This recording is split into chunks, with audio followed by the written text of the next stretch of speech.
हरे कृष्णा। तो अब हम आ गए हैं नारद तपस्थली। यहाँ पे लिखा है नारद जी ने तपस्या कितनी की। 1,95,98,98,85,107 वर्ष पूर्व तप किया था। आज भी नारद जी यहाँ नित्य विराज है। इस स्थली से 200 मीटर आगे कुसुम सरोवर आता है, जहाँ पे नारद जी स्नान किए और नारद गोपी बने थे। और ये नारद तपस्थली जहाँ पे नारद जी ने तपस्या की थी। जैसे कि भगवान ने बद्रीनाथ में नारद जी को जो उपदेश किया था 5 रात, जिसे नारद पंचरात्र कहा जाता है, जो नारद जी ने लिखा था वो इसी स्थान पे लिखा था।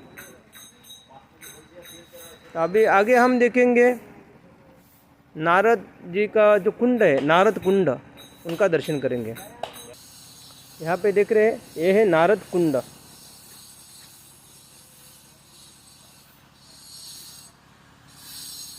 ऐसा कहा जाता है कि नारद जी का आश्रम जो था वो यही था। और भक्त प्रहलाद महाराज जो कयादु के गर्भ में थे, तो जो कयादु जी को नारद जी ने भगवान के बारे में अलग अलग कथाएं बताई थी, भागवत के ऊपर चर्चा की थी। तो भक्त प्रहलाद जी ने 10,000 साल जो भागवत श्रवण किया था माँ के गर्भ में, क्योंकि हिरण्यकश्यपु उन्होंने 10,000 साल तपस्या की थी। तब तक कयादु जो थे नारद जी के आश्रम में थे, क्योंकि वो गर्भ में भक्त प्रहलाद महाराज थे और देवता उनको लेके जा रहे थे। और आज देख रहे थे कि इसके गर्भ में भी अगर हिरण्यकश्यप जैसा दूसरा असुर होगा तो उसका वध करेंगे। लेकिन नारद जी ने देवताओं को बोला कि नहीं, इनके गर्भ में भगवान के बड़े महान भक्त हैं और जन्म लेने वाले हैं। तो फिर देवता उनको परिक्रमा करके निकल जाते हैं कयादु को।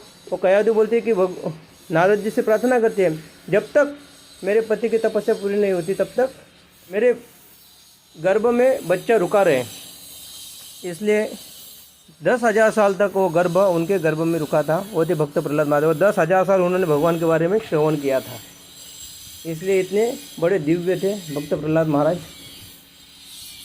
तो उनका जन्म भी इसी स्थान पे हुआ था। ये स्थान है नारद तपस्थली और नारद जी का आश्रम बताया जाता है।